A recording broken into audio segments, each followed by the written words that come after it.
I wanted to play to you guys something. According to Penuel the Black Pen, the brother man is saying that Indians tend to be the most hard employees to work for.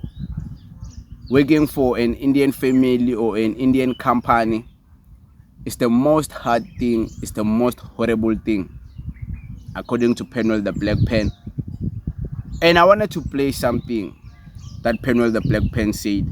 And I want you guys to tell me what you think about this analysis, because I believe it, even when it comes to racism.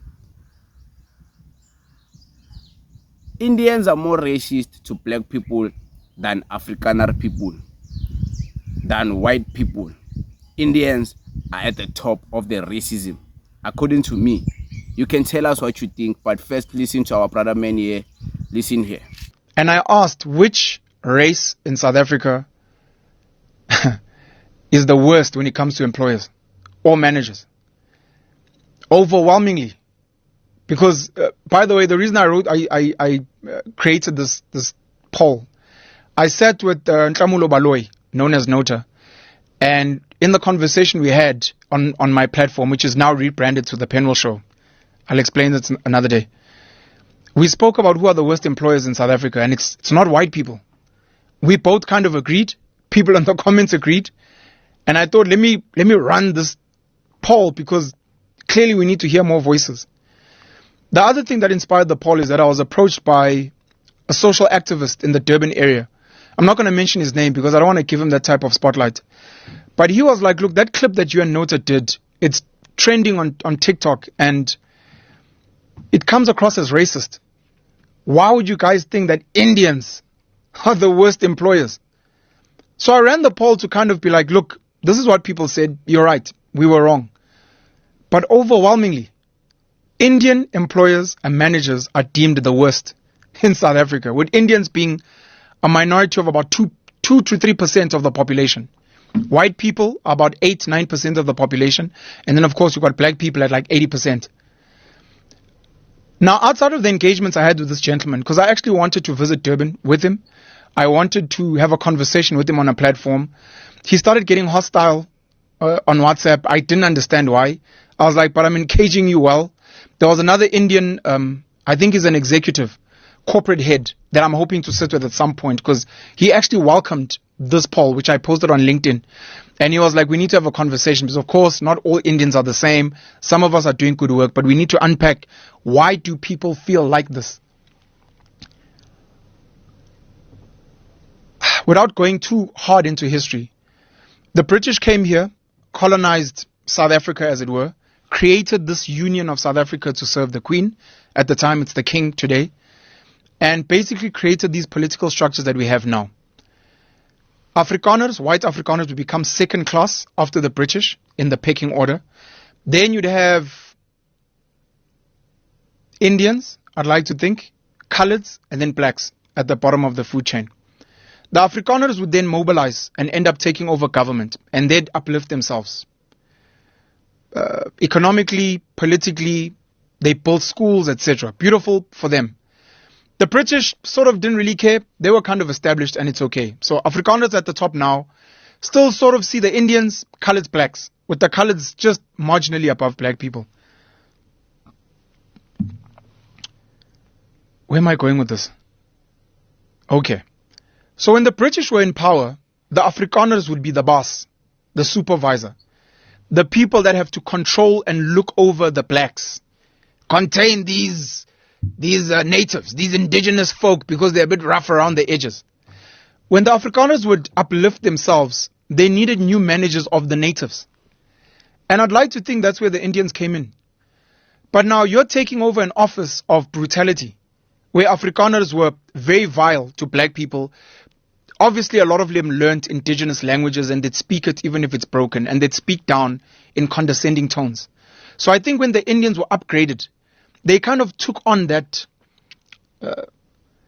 legacy of speaking down, including the Fanagalo. Ewenalo, tatalo, fagalo in the baki. But condescending. And because of that legacy of apartheid, I think it's filtered down, because what most people don't know is that spatial planning, white people in the center of the economy and town, and then you start moving out. Indians were allowed to live closer to white people, and they were allowed to have businesses. So they've been running trade since before black people were allowed in the mainstream economy. Coloreds would also be allowed. That's where you get a lot of, if you travel around the country, coloreds normally live in flats, relatively close to white people. And then on the furthest outskirts, which is why they need to take minibus taxis, would be the blacks. And they'd normally be put behind a mountain, around a curve. You wouldn't see them. But from white spaces, you could almost see Indian areas. And then if you look a bit further, you could kind of see the colored areas. But the blacks would be completely away. So I think that's where it came from, number one. Number two, Indians are highly invested in their education. It's one of the things I respect highly about them. And I think what also happens with education, you see this in the black community with educated blacks.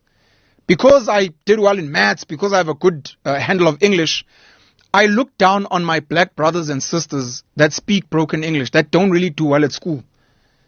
And then the condescension comes again. Well, when I was at Fort Hare doing my PhD, my thesis, looking down on Jacob Zuma as an example. So I think there's also that element of, look, these black people with their Bantu education are not really that educated. They're a bit rough around the edges. The white people have entrusted us to be the boss. And we've been running business. We've done well academically. And I think it's been that legacy that still filters today. And, when I raise some of these topics, man, it's not to cause division, as this social activist accused me of. It's actually to highlight something that could potentially be a problem. What happens if black people revolt? You had Umbongeni Ngema releasing a song about Amandia, which really offended the Indian community. You've got a term like kuli, amakula, that many black people believe is fine. No, ngamakula. And you're like, no, amandia. Ikula, a kuli, is a derogatory term in the same class as kafir, a kafir. But it's these legacies, right? And this animosity. And if we are serious about nation building, we need to speak about racism. We need to speak about tribalism. We need to speak about xenophobia / Afrophobia. And then we need to speak about the workplace, because if many of us are sort of somehow trying to get along with white people and we're calling them out and they're trying, we should be comfortable to call out other people. It could be Indians today. It could be clever blacks tomorrow. It could be female bosses, which is another conversation that we're not having.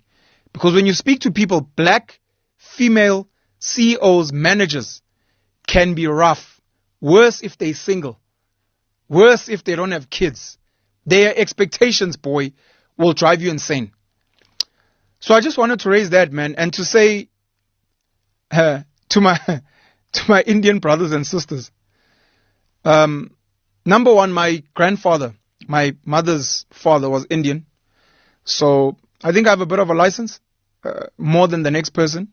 Obviously, it doesn't absolve me because I identify as black. But it should be like, I don't hate my grandfather, so why would I hate you? I don't hate all my Indian mates. Why would I hate you? If I criticize harshly black people, which I do all the time, if I criticize white people harshly, like the rest of us, all the time, we may speak about the coloreds and their violence and the drugs and the gangs. Why should you guys be absolved if there's something that we feel you could improve on? What makes you guys high and mighty that you're not meant to be brought to the table to have the tough conversations? So, Notes and I sat and spoke. It was in conversation. It triggered something. I ran a poll. I think 10,300 votes later, you realize that this is actually a thing.